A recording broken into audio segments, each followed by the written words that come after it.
of the Box, membahas apapun yang Anda mau. Indonesia tanah airku cinta, Nusantara merdeka bhinneka tunggal ika. Bersama Awang Ajiwasita dan Om Bob. Greetings to each and everyone. Anytime you meet, I greet anyone. Whether it namaste, assalamu alaikum. Salam, salam, salam. Kita ketemu lagi di Out of the Box, membahas apapun yang Anda mau. Awang Ajiwasita bersama Om Bob. Oke, Om Bob, kalau episode kemarin kita udah ngobrolin COVID-19 yang berefek ke dunia bisnis, khususnya pariwisata, kayaknya ada efek juga yang kena, yaitu efek orang tua yang mendadak menjadi guru di rumah. Jadi siswa yang belajar di rumah dan orang tua tuh kayak yang, aku nggak punya skill guru tapi harus mengajar. Ya, ini memang situasi corona ini semua menjadi pusing. Termasuk kemarin harusnya ada ujian nasional, ternyata juga terpaksa ditunda atau bahkan dibatalkan, ya. Karena memang tidak boleh bertemu, bertatap muka, bergerombol-gerombol, ya. Karena virus corona ini kan begitu membahayakan. Murid-murid sekolah pun diliburkan dengan tujuan bukan untuk berhura-hura, tetapi kan harus belajar di rumah, ya. Nah, masalahnya kan guru-gurunya itu kan juga nggak bisa datang ke rumah-rumah. Jadi gurunya harus juga semacam lockdown, ya, harus ada di rumah. Ya, ini orang tua muridnya yang jadi susah. Ya, memang beberapa sekolah-sekolah di Jakarta yang cukup siap, artinya itu selama ini sudah belajar lewat komputer, ya, itu relatif tidak begitu ada masalah. Bahan pelajarannya itu dikirim lewat email, ya, dan sering juga antara guru sama murid itu bisa interaksi melalui internet. Nah, masalahnya sekarang internet ini kalau di daerah tuh kayak gimana, kan gitu, ya. Kalau internetnya tidak lancar, ya susah. Jadi kalau mau belajar di rumah, menggantungkan orang tuanya bisa repot, ya. Kan banyak orang tua sekarang itu kan ketinggalan zaman kalau mau ngajar anaknya. Matematik zaman kuno sama zaman sekarang itu sudah beda, ya. Istilahnya juga beda-beda, itu juga bisa repot. Jadi kalau mau belajar di rumah ini selama corona ini memang menjadi dilema sekali. Bagi kota besar yang internetnya bagus, toh juga harus dibimbing sama orang tuanya. Umumnya di kota-kota besar, para ibu-ibu atau bapak-bapak yang masih punya anak sekolah di TK, SD maupun SMP itu relatif lah, ya, pengetahuannya mengenai ilmu-ilmu sekolah itu cukup baik, ya. Jadi masih bisa membimbing. Cuman juga sering banyak kejadian, ya, karena nggak pernah ngajar anak-anak. Jadi begitu ngajar itu ibu yang dulu kelihatan sabar itu tiba-tiba jadi pemarah. Ini kok diajari seperti ini kok nggak jelas, kok nggak mudeng, ya, kok nggak bisa toh urusan kayak gini kok nggak ngerti itu gimana sih, ya. Dulu kan nggak pernah tahu, yang tahu kan gurunya, gurunya kan ngajarnya dengan sabar, ya. Nah, setelah itu bapaknya lihat, loh, ini istrinya ngajar anak-anak kok menjadi tidak sabar seperti itu. Nah, ada konflik. Ibunya bilang, ya udah sekarang bapak aja yang ngajar, coba, gitu kan. Nah, ini kan bisa karena kan orang tuanya banyak yang lagi ngetren ini WFH, work from home. Nah, oke, sekarang lakinya, bapaknya yang ngajar. Ternyata dia lebih gak sabar dibanding ibunya. Ya, jadi ini memang repot, ya. Ini repot, ya. Tetapi kalau memang ini udah menjadi kebiasaan, ya lama-lama juga bisa, ya. Ini toh masalah corona ini kan sebentar lagi habis, ya. Kalau habis kan sudah kembali seperti semula, ya. Jadi sekarang yang jadi bahan pertanyaan dari orang tua itu begini. Ini kalau sudah belajarnya di rumah, bahan-bahannya diberikan oleh sekolahan lewat internet, ya, kadang-kadang ada interaksinya, ya, ada PR-nya juga, ada targetnya, ya. Jadi kalau ada PR, targetnya selesai atau tidak, yang ngecek kan orang tuanya. Terus timbul pertanyaan, lah ini uang sekolahnya tetap bayar atau digratisi? Ya kan? Lah pihak sekolahan kan ya gimana ya, kan harus bayar biaya gedongnya, ya harus bayar guru-gurunya ya. Jadi ini ya menjadi lelucon ya. Mestinya kalau udah sekolah tetapi gurunya nggak ngajar, yang ngajar orang tuanya, ya mestinya uang sekolahnya ya paling sedikit di-korting kan. Setuju, setuju. Jangan bayar full. Kan seperti itu. Apalagi tadi kita sebelum ngobrol banyak pun sudah ketahuan minimal ada 2 permasalahan baru, Om Bob. Kuota sama konflik keluarga tadi. Iya. Nah sekarang mengenai kuota itu paling kasihan terus terang yang ada di kota-kota kecil, daerah pelosok. Karena mereka jaringan internetnya kan nggak begitu lancar seperti di kota. Ya. Bayangin aja di Pulau Jawa itu hanya di pesisir utara itu yang fiber optiknya udah oke.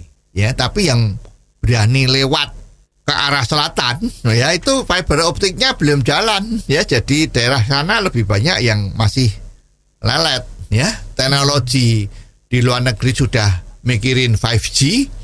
Nah, di Indonesia kita ini 3G aja kadang-kadang keluarnya 2,5. Bilangnya 4G, wah LTE, tetapi sering-sering nggak ada ya.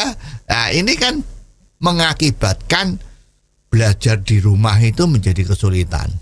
Tapi untungnya Menteri Pendidikan kita ini sekarang udah meminta, sepertinya sudah oke, kalau TVRI nanti akan menjadi saluran pembelajaran untuk anak-anak di Indonesia. Karena Indonesia itu kan sudah tercover oleh TVRI. Ya, TVRI itu kalau nggak salah ada 50 lebih stasiun pemancar, sehingga seluruh pelosok di Indonesia itu bisa terjangkau oleh TVRI yang bukan pakai kabel.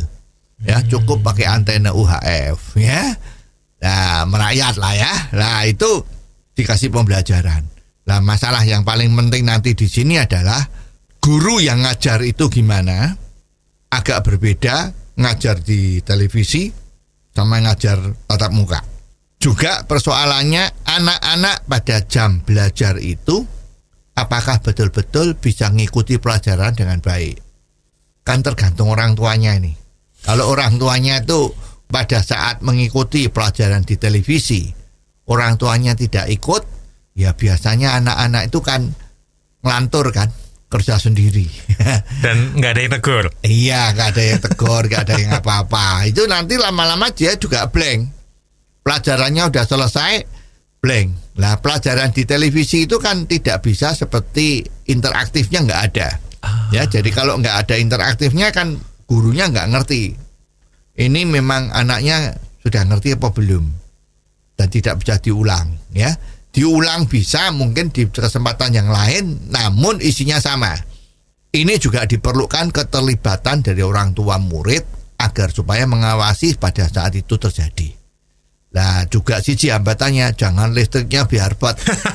Ya, kalau nanti sudah disiapkan programnya, listriknya biar pot, nah berarti pada suatu saat pelajarannya lolos. Nah ini kan susah juga ya.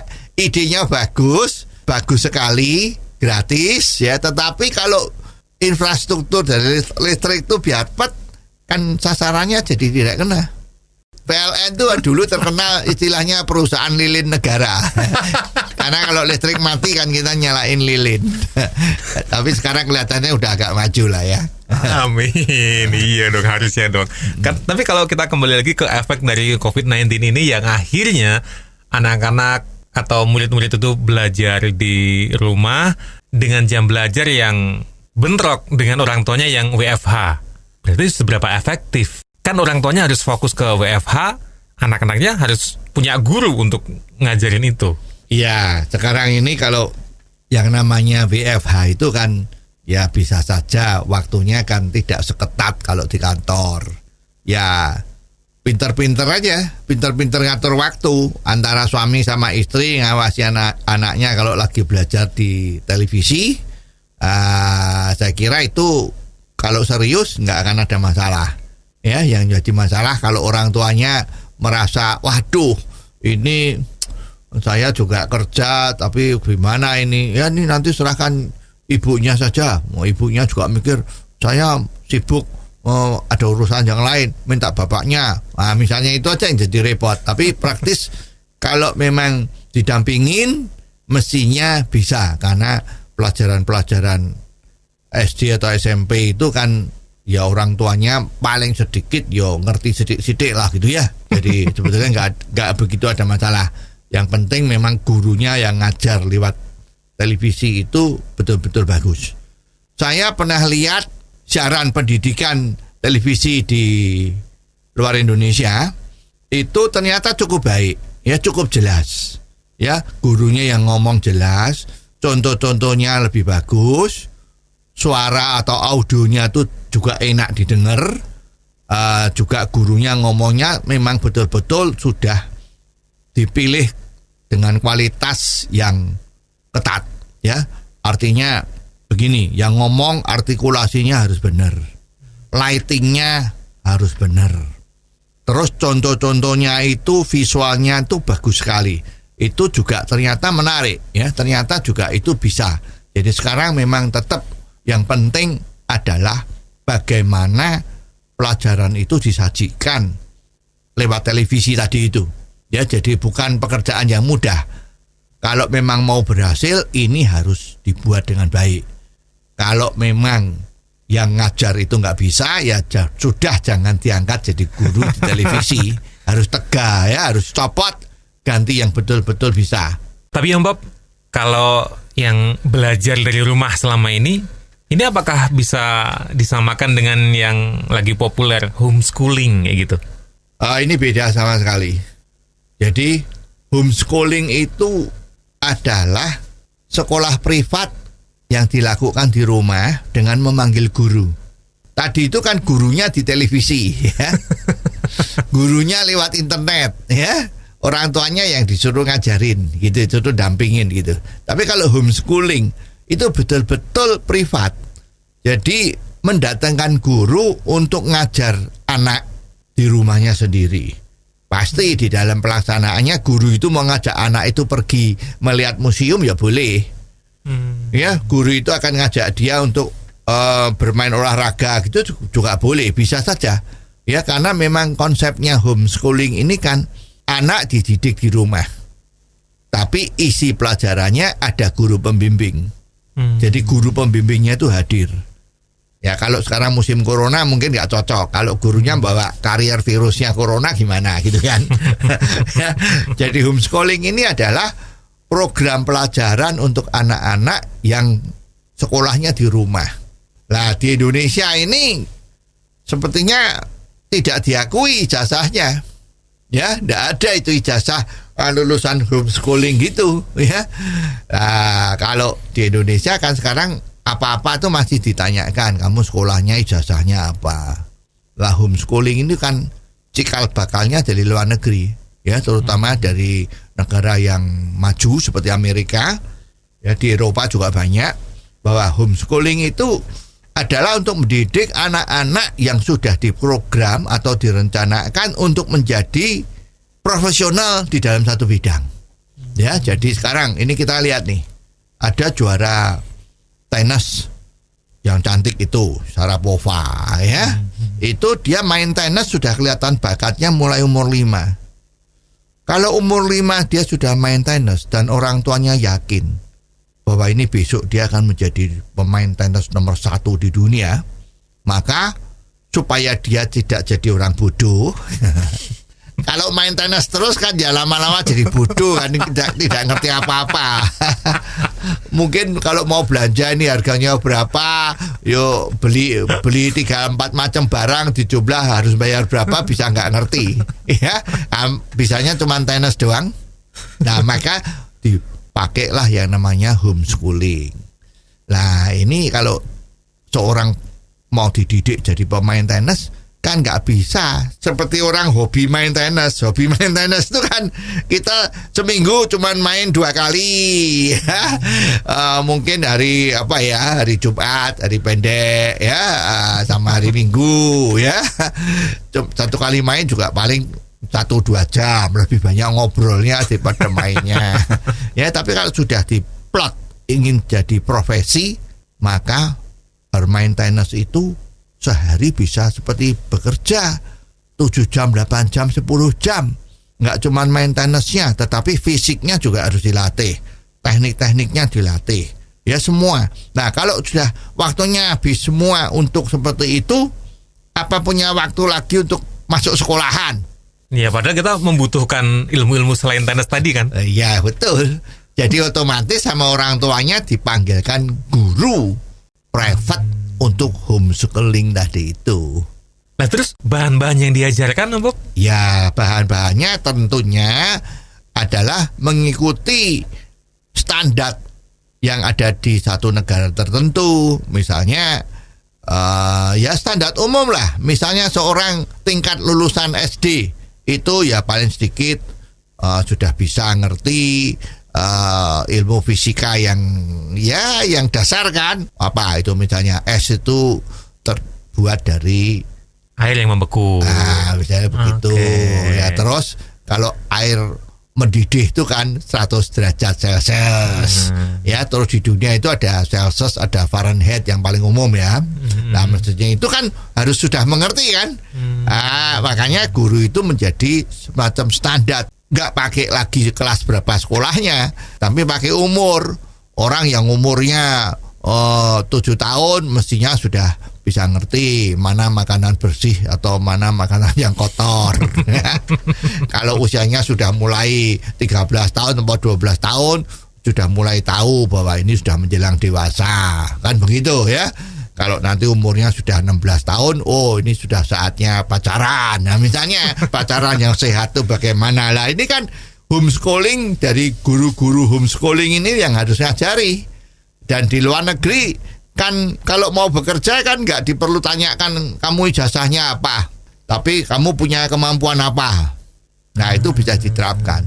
Nah, di Indonesia kan susah. Kalau nggak punya ijazah kan mau cari kerjaan susah ya. Tapi sekarang belakangan sudah mulai kok ya. Sekarang sudah mulai kalau ada ijazahnya tinggi-tinggi, sarjana-sarjana pun sekarang udah nggak dilihat ya.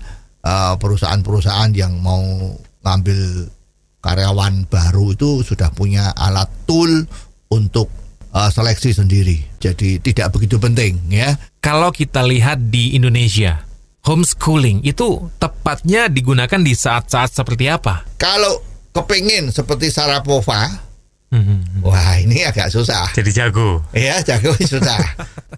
Begini, ini kenapa di Amerika atau di Eropa itu bisa? Karena negara-negara itu sudah tercipta kondisi iklim yang seperti itu dari sejak lama. Ya, jadi misalnya ini. Sekarang di Indonesia itu yang jago kan badminton. Iya. Wah, jago juara dunia itu kan Indonesia pasti dapat tuh, ya. Ada Alan Budi Kusuma. Dulu yang terkenal itu Tan Yu Hok, ya. Terus ada Susi Susanti, ya. Itu mereka jago-jago badminton, tetapi itu kan bukan profesional badminton. Ya, jadi olahraganya itu dari hobi. Terus mempunyai latihan-latihan khusus ya dengan waktu yang lebih intens agar supaya bisa bermain lebih bagus. Nah, kalau homeschooling di Indonesia dengan tujuan untuk menjadi profesional pemain sepak bola atau pemain badminton, itu kalau sendirian ya nggak bisa. Ya, karena apa? Sekarang badminton itu kalau jadi juara hadiahnya berapa? Ya, kemarin yang hebat itu kan 1 juta US untuk seluruhnya ya, juara single, perempuan, laki, double, mixed double ya, itu juaranya total hadiahnya 1 juta US. Itu udah gede itu ya. Nah, kalau dibandingkan sepak bola atau tenis di luar negeri ya udah beda sekali ya. Tenis itu juara hadiahnya 4 juta US dollar. Nah, itu juaranya. Begitu main sudah dapat 125.000 dolar ya. Kalah pertama udah seperti itu. Jadi kalau mau masuk dunia profesional di Indonesia, terus anaknya di homeschooling kan, itu kalau di Indonesia nggak cocok. Ya. Kalau mau jadi pemain badminton, tok, supaya nanti kalau bekerja itu profesinya ditulis di KTP itu profesi pemain badminton. Itu kan belum ada ya. Lah itu kan harus masuk di PB Jarum Kudus. Karena di PB Jarum Kudus sana itu anak-anak yang direkrut untuk di pembibitan badminton itu dia punya sekolahan. Ya sekolahan semacam formal lah, karena juga namanya SMP SMA. Jadi sekolah di sana, tapi kurikulum olahraganya atau ekstrakurikulernya itu badminton. Jadi diharapkan PB Jarum itu punya pikiran-pikiran yang sangat bagus, mulia ya. Itu kalau badmintonnya oke, pendidikannya oke, diharapkan karena hidup sebagai pemain badminton itu belum bisa hebat ya. Nah, diharapkan kemampuan dia dari sekolah di PB Jarum Kudus itu bisa menghidupi dirinya kelak. Nah, beda sama yang di luar negeri. Di luar negeri kan pro itu sudah banyak sekali ya, misalnya golf, tenis, MotoGP, ya F1. Itu semua yang namanya profesional di sana itu bisa hidup dan bisa kaya. Petinju, ya sekarang yang populer UFC. Itu duitnya besar semua. Jadi tidak sekolah tapi waktunya habis untuk latihan seperti itu. Nah itu diperlukan homeschooling. Tapi kalau di Indonesia memberi homeschooling dengan tujuan bahwa nanti anak didik kita itu akan jadi pemain profesional, bisa basket. Ya. Basket di sini mana ada pemain basket yang kaya karena basket? Tidak ada. Ya, mana ada Kobe Bryant yang kekayaannya demikian besar. Di sini pemain basket yang kaya karena orang tuanya udah kaya. Bisa nggak ya di Indonesia kita ambil homeschooling supaya kita bisa melahirkan anak-anak yang sesuai dengan passionnya gitu, sesuai dengan bakatnya? Ya itu kemungkinan ada sekolahan-sekolahan khusus. Tapi saya keberatan kalau sekolahan khusus gitu terus dinamai homeschooling kalau masih ada banyak murid-muridnya ya. Itu cuma labelnya aja. Ya labelnya homeschooling ya supaya orang waduh sepertinya kalau sekolahan di yang judulnya label tuh homeschooling itu bisa lebih bagus. Ya itu kemungkinan hanya taktik dagang aja. Karena ada itu departemen store itu yang dari Jepang, itu mereknya Muji. Ya, Muji itu artinya apa? Tidak ada brand. Jadi kalau ditanyain, loh ini barang-barang ini mereknya apa? Oh mereknya Muji. Loh Muji itu bahasa Jepangnya tidak ada brand. Ini kan cuma taktik dagang ya. Memang kualitas barangnya bagus ya. Kalau harganya dibilang murah juga sebetulnya nggak begitu murah.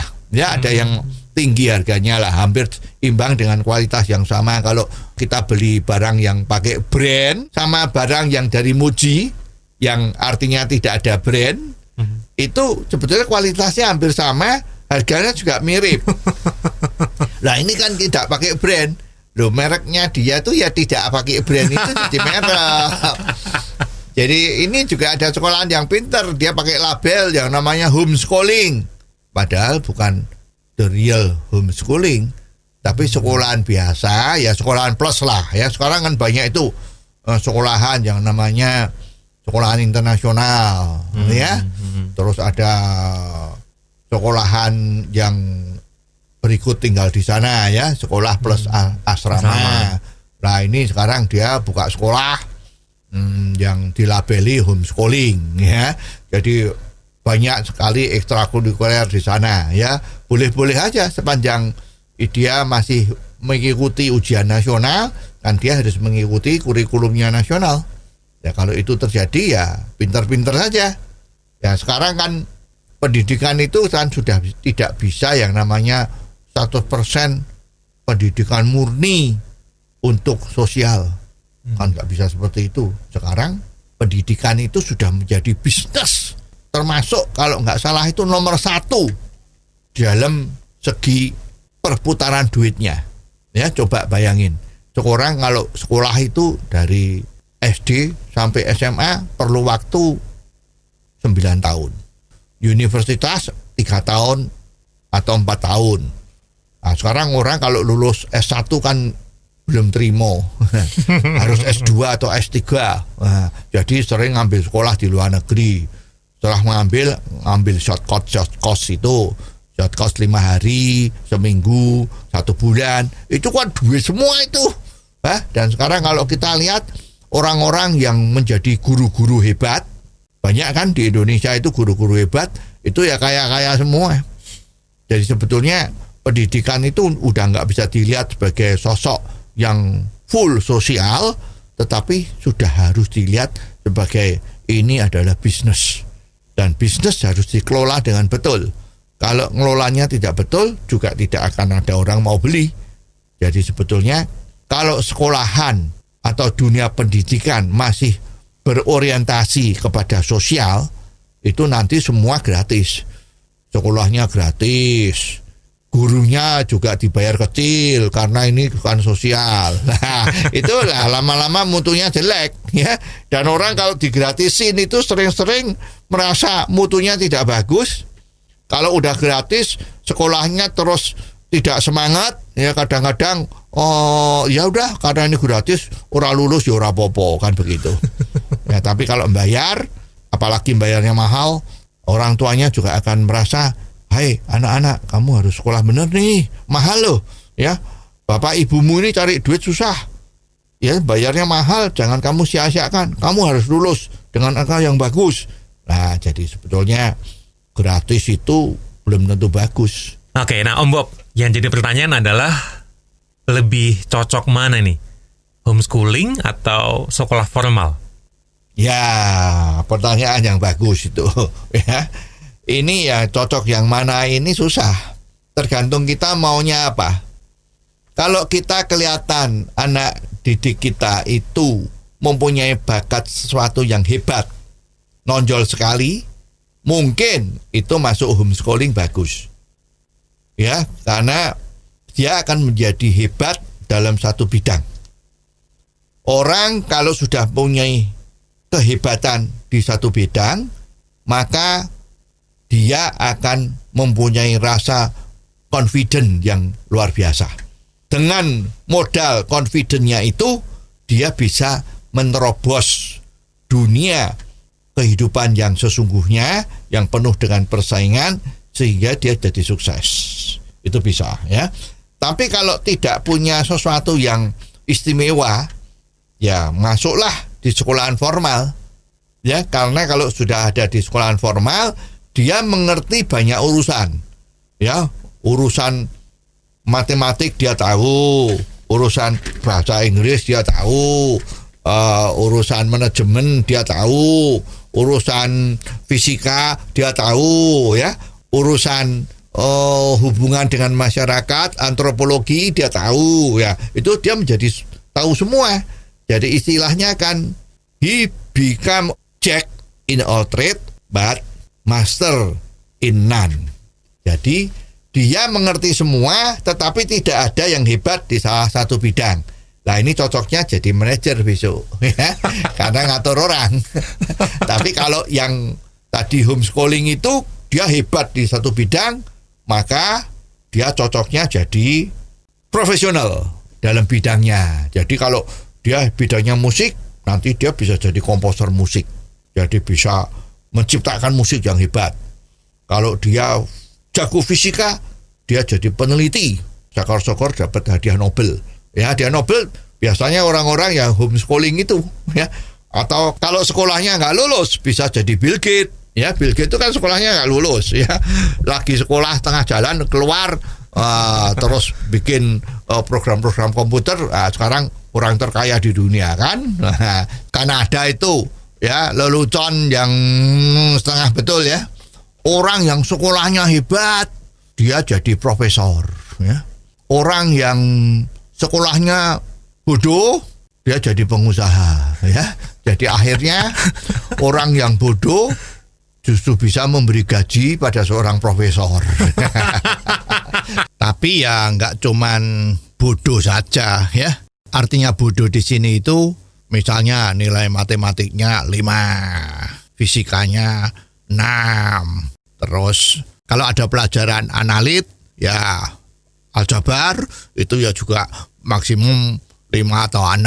Nah, tetapi dia di kelas terkenal nakal ya. Jadi punya banyak akal ya. Jadi kalau ada kegiatan-kegiatan dia nonjol sekali. Jadi kalau kita punya anak yang nakal itu jangan sedih, malah harus disyukuri. Karena orang yang nakal itu banyak akalnya ya. Jadi nanti kalau sudah terjun dalam masyarakat itu yang diperlukan yang banyak akalnya ya. Jadi kalau ilmunya hebat, matematik 10, fisika 9, aljabar 9, wah itu calon profesor. Kalau yang sedikit nakal ya, anaknya itu agak nyeleneh itu, wah itu bisa jadi juragan ya, pengusaha besar. Nah, tinggal sekarang kita mau milih yang mana ya. Yang terang sekarang kurikulum dari Menteri Mendikbud kita, Nadiem Makarim ini udah bener ya. Jadi orang yang diperlukan zaman sekarang itu bukan ilmunya itu sendiri, tetapi bagaimana dia berpikiran secara lateral ya. Jadi nggak cuma vertikal hebat saja, tetapi dia harus bisa mengembangkan ke kanan kiri. Pergaulannya gimana? Apakah dia punya kemampuan berkomunikasi? Apakah dia mempunyai pengetahuan yang sedikit lebih luas? Itu semua yang akan menempa seseorang itu menjadi hebat. Tidak hanya hebat di satu ilmu saja, disiplin ilmu, tetapi dia harus mengembangkan diri juga secara lateral ya. Jadi dia juga pintar bergaul, dia pintar berkomunikasi, ya, dia juga pintar macam-macam, bisa musik, bisa humor, bisa apa-apapun. Ya itu orang yang semacam inilah yang kelak akan bisa menjadi hebat dan bisa menjadi pemimpin. Yes. Wah, seru banget nih. Terima kasih banyak Om Bob. Ntar kita ketemu lagi di episode selanjutnya dengan membahas tema yang lebih seru lagi ya. Kita masih tunggu komentar-komentar Anda tentang apapun itu. Untuk bisa kita bahas di sini, silakan kirim via WhatsApp di 0878 5590 7788. Indonesia tanah